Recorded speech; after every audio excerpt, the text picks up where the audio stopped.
Le salaire des conspirateurs. J'aimerais te dire une chose. Tout celui qui veut te faire du mal, lorsque quelqu'un veut t'atteindre plutôt, il va chercher tes goûts. Il va chercher à savoir qui sont tes proches. Dieu ne permettra jamais que les conspirateurs atteignent leur objectif.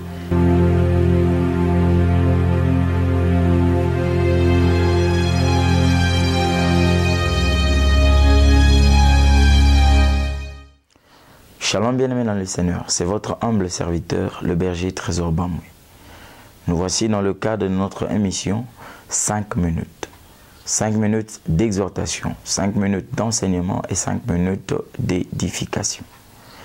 Aujourd'hui, nous allons partager un thème qui va nous amener dans une série d'émissions, peut-être 2 ou 3. On va parler d'un thème intitulé « Le salaire des conspirateurs ». Nous sommes dans le livre d'Esther, Esther chapitre 7e, le verset 10e. La Bible dit « Et l'on pendit Aman au bois qu'il avait préparé pour Mardochée, et la colère du roi s'apaisa. » Qui était Aman?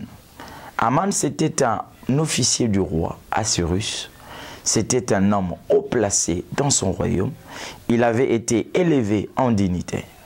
Mais tout est parti d'un constat qu'un groupe de gens, un conglomérat d'ennemis des Juifs avait constaté.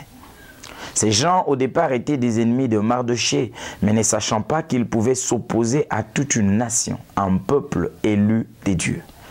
La Bible dit, ces gens ont dit à Aman, à chaque fois que tu entres dans la cour du roi, il y a un monsieur à la porte qui ne se prosterne pas. Mais Mardochée ne le faisait pas parce qu'il voulait le faire. Mais il devait rendre gloire à son Dieu. Notre Dieu est jaloux. Le Dieu d'Israël est jaloux. Il ne partage sa gloire avec personne. C'est comme ça que Mardochée ne pouvait pas fléchir devant Aman, se prosterner. Mais hélas, par rapport aux us et coutumes de ces peuples, c'était normal pour eux de se prosterner. Quand Aman a eu vent de cela, son cœur était choqué. Il se sentait blessé comme dans son amour propre. Il est rentré chez lui. Il a réfléchi. Et qu'est-ce qu'il va émettre dans Esther 3? On parle d'une loi qu'il avait proposée au roi afin de neutraliser, d'exterminer même les Juifs sur cette terre. Parce qu'il avait dit au roi qu'il y a un peuple qui adore des dieux étrangers, qui n'adore pas nos dieux. J'aimerais te dire une chose. Tout celui qui veut te faire du mal, lorsque quelqu'un veut t'atteindre plutôt, il va chercher tes goûts. Il va chercher à savoir qui sont tes proches, quels sont les endroits plutôt que tu fréquentes. Il va chercher à te connaître même dans les moindres détails. Et ce genre de personnes qui s'assemblent, qui se lient d'amitié pour te faire du mal, ce sont des conspirateurs. Mais j'aimerais t'annoncer une bonne nouvelle. Dieu ne permettra jamais que les conspirateurs atteignent leur objectif.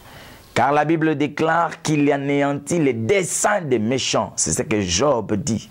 Dieu va anéantir leurs desseins. J'aime ce que la femme d'Aman lui dit dans Esther 6. Elle lui dit, si Mardochée devant qui tu as commencé à tomber est un juif, tu ne pourras rien.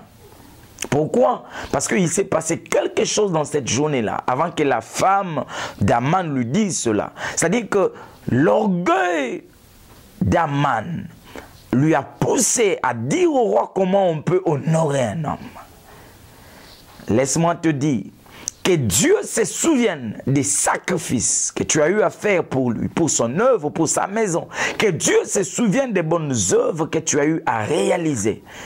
Le Dieu des souvenirs puisse s'en souvenir afin que tu sois honoré. Parce que le roi avait demandé quelle marque de distinction et d'honneur a-t-on donné à cet homme, Mardochée, parce qu'il avait dévoilé un complot.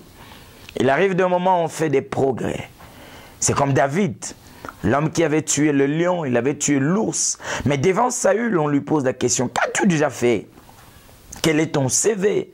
David a dit, j'ai tué le lion, j'ai tué l'ours. Mais qui pouvait témoigner? Parce qu'il l'avait fait dans la brousse. Il n'y avait que les animaux sauvages. Il y avait d'un côté le singe, d'autre côté l'âne. Il y avait peut-être un autre chimpanzé, je ne sais pas. Mais il n'y avait que des animaux. Et il nous arrive de fois, on fait des grands exploits. On réalise de grandes choses. Mais personne n'est là pour nous témoigner. Que les dieux de souvenirs puissent penser à tout ce que tu as eu à faire.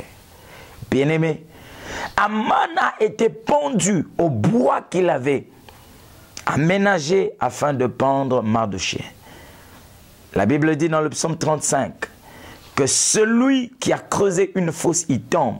C'est-à-dire que celui qui est en train de conspirer, qui dit voilà ce que nous voulions. Ils sont en groupe, ils envisagent que le malheur t'atteigne. Que l'Éternel les confonde, qu'ils soient confondus, qu'ils tombent dans leur propre piège. Que Dieu te bénisse.